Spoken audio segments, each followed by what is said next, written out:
What is going on, gunfighters? Just a random recast today. I already put out a new episode today. But I was going through old episodes and I thought you guys might like this one. The Mighty Mouse, the 243. I consider this round as close to deer slaying perfection as there is. I really like the 243. I think it's often underestimated and underrated. So if you kind of write off the 243, perhaps be circumspect and consider this episode, men. Especially if you're looking for that go-to deer medium-sized game rifle for this year's season or for many future seasons. Just because there's a bunch of new cartridges, that doesn't make them better than the 243. With that, I'm going to upload this episode, a recast. Don't forget to check out goodshepherdtraining.com. If you ever think, hey, this guy should do videos and shooting instruction and things like that, well, I do that. You can go to goodshepherdtraining.com and click the Patreon link. Most of that is for patrons. You can become a patron, but some of that is for everybody. You can just click on there and watch it. Anyway, with that, I'll plug in the episode. Hopefully you enjoy. Thanks. Have a blessed day. Hello. Welcome back to Gunfighter Life. As always, I am your host, Michael Melito. A little bit about me. First and foremost, I am a Christian. I make no apologies for that. That comes out in everything that I do, and this podcast will be no different.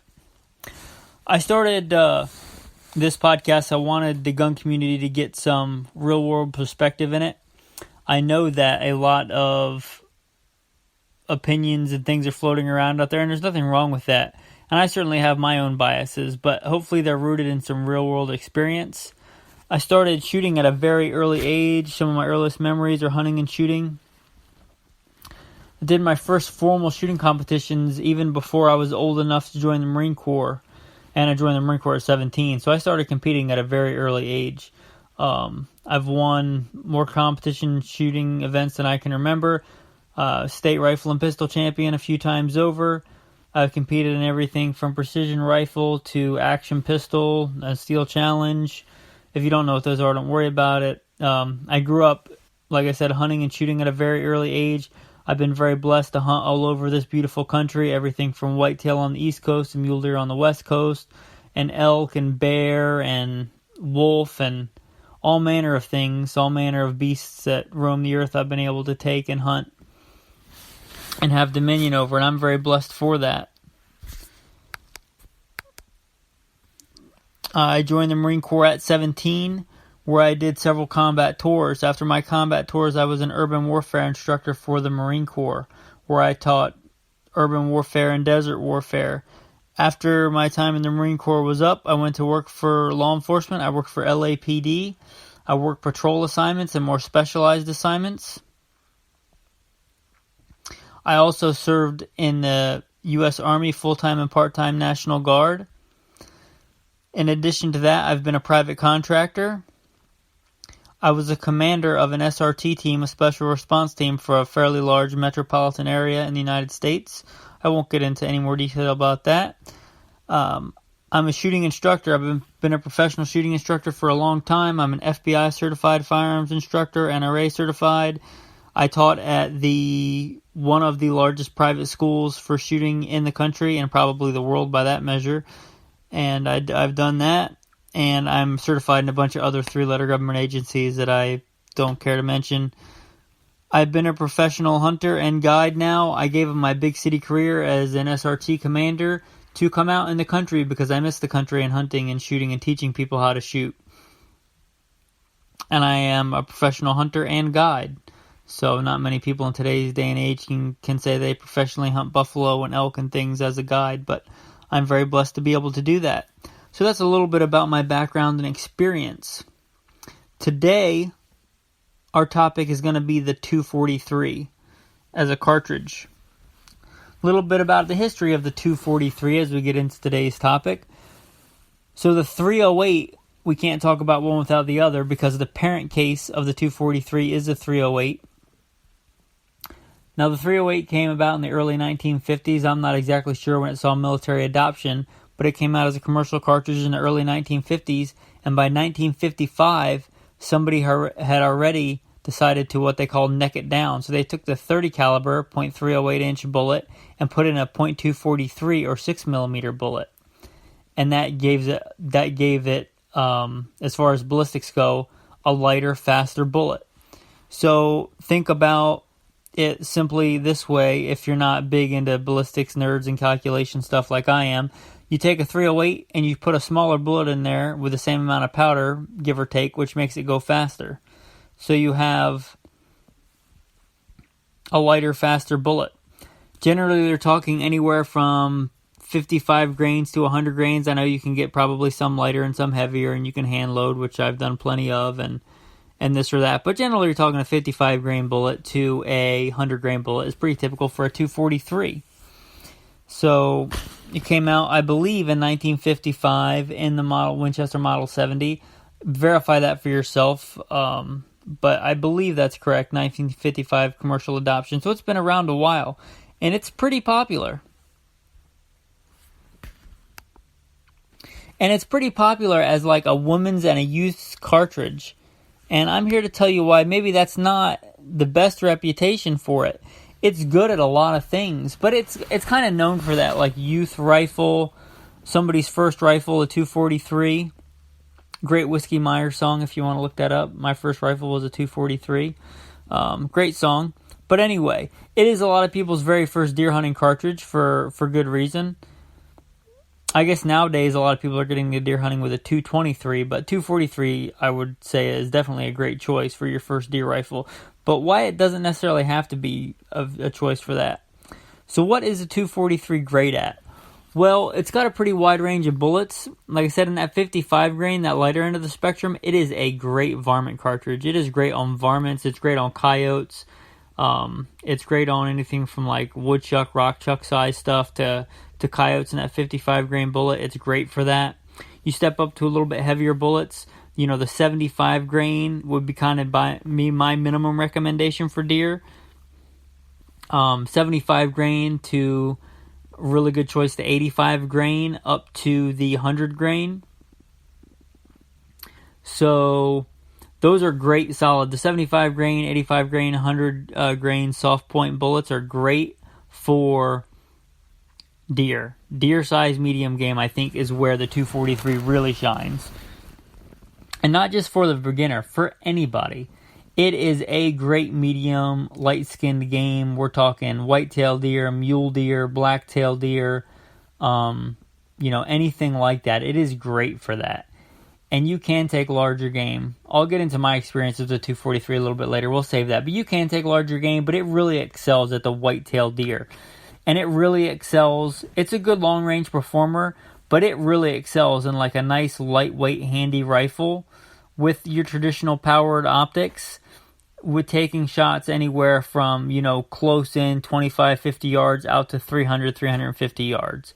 And I know you can hunt farther than that, but like I said, I'm a professional hunter and guide, and I like spot and stalk hunting, and I have taken animals further than 300 yards, but I generally don't. I generally like to spot and stalk up closer to my animals and get within 300 yards of them and ethically take them and give them, fair chase and let them know that give their senses the ability to at least detect me, so I'm doing something. Anyway, that's just the way that I hunt. That's not the way that you have to hunt. Let's welcome all kinds of hunters here. But it definitely has good long-range ballistics, especially with the heavier bullets. But it's a great cartridge for deer-sized game inside of 350 yards. It is great for that. And it's also great for varmints. And a great thing about the 243, which I really like about it, is a lot of fun to shoot. It doesn't have a lot of recoil, and you can get well. We're in the ammo apocalypse right now of 2020/2021. I don't know when you're going to listen to this, but normally in any but the craziest of times, 243 ammo is pretty available, and it's affordable most of the time. And that makes it great to hunt and shoot with. And I'll tell you, as a professional guide, I'd rather you guiding somebody on a hunt, and rather than come to me with a 243 that they practice with all the time, than, let's go crazy and say like a 400 Nitro Express, which is a giant round that they shoot once and they can't shoot anymore because they don't practice with it because it's got a ton of recoil and it's too expensive. So I'd rather have you with a 243 that you can practice with. So it hits that mark. It checks that box. It's affordable ammo. It's fun to shoot. And it's great for youth shooters, for women shooters, but it's also great for expert shooters. So I'll get into a little bit about my experience with the 243. I don't live in Idaho anymore, but I lived in Idaho for a long time. It's a great state. It's probably my favorite state. I've lived all over the state of Idaho. I've hunted all over the state of Idaho. And I love the 243. And I had bigger, what I guess you would consider more powerful rifles. But when it came time to hunt, I went to Walmart and bought a 243 Remington 700 youth model because it was super light and super handy.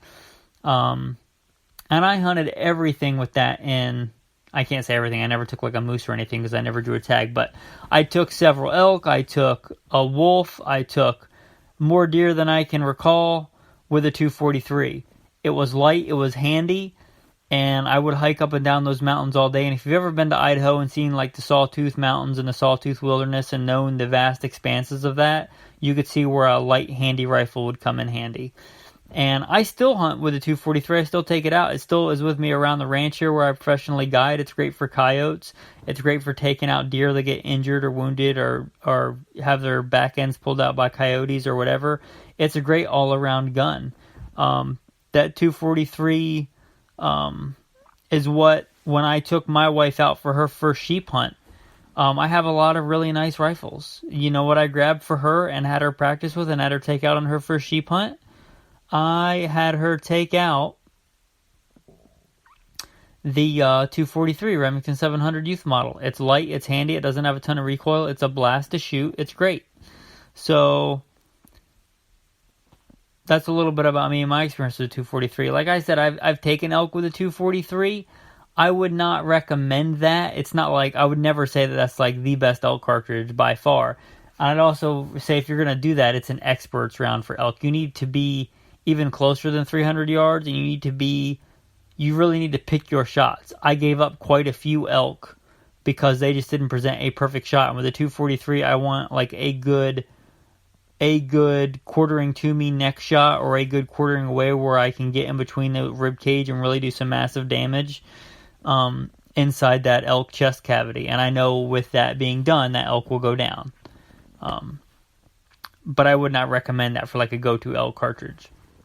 But I would recommend it for an awesome go-to deer cartridge, especially if you're in somewhere with a little bit more wide open area.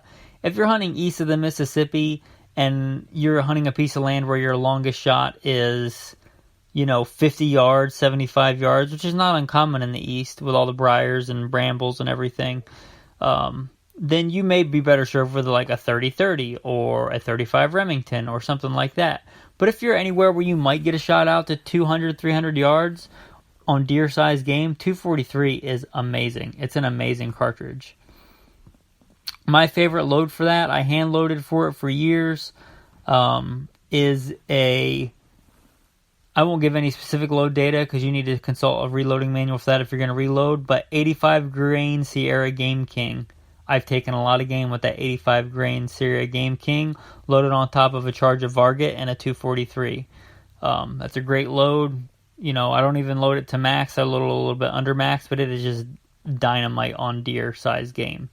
So that 85 grain Sierra Game King. The 100 grain soft points,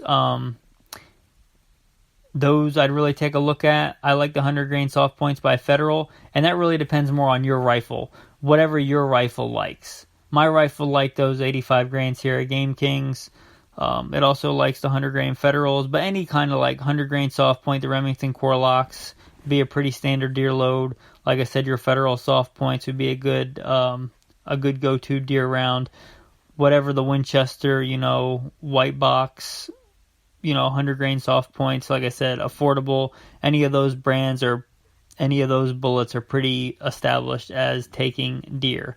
If you don't take a deer-sized game with a 243 inside of 300 yards, it's not the cartridge's fault. It's something that you probably did wrong. So that cartridge will perform on that application. Anyway, I hope you like listening to about cartridge talk about the 243, get to better know a cartridge. If you guys do like this, I'll try and do some more of it. I'm going to do some housekeeping stuff. I know a lot of people do that in the beginning, but I don't want to do that. I don't like listening to podcasts where they make you sit through a ton of housekeeping stuff before they start talking about the topic. So if you want to turn this off, you can. You can listen to the podcast completely free. But like I said, I recently gave up a big city job to come out and hunt and guide and be a professional shooting instructor. And doing the podcast is a big part of that. I've been doing this podcast, and if you like what I do here, you may also like, if you want to get more into the important stuff, which is being a follower of Christ, Simple Man Sermons is also a podcast that I do. It's the flagship podcast. And I also do one called the Alpha Male Podcast. If you want to learn more about how to be an alpha male in today's society where everything's trying to feminize you and make you ashamed to be a big, strong alpha male, then you might want to give the Alpha Male Podcast a listen. So I do those other podcasts, all kind of under the umbrella of Good Shepherd Training. I can put a link to the Good Shepherd Training website on here. You can also go to Good Shepherd on Patreon. If you thought this content or any other content that is put out is worth $1 or more, I'd really appreciate the support on Patreon. So you can go there on Patreon. If you want to give. If you don't want to give, then don't, and do not feel guilty. 100% listen to this podcast and don't feel like you're obligated to do anything. Like I said, if you have it in your heart to give, and if not, don't worry about it and don't feel guilty about it.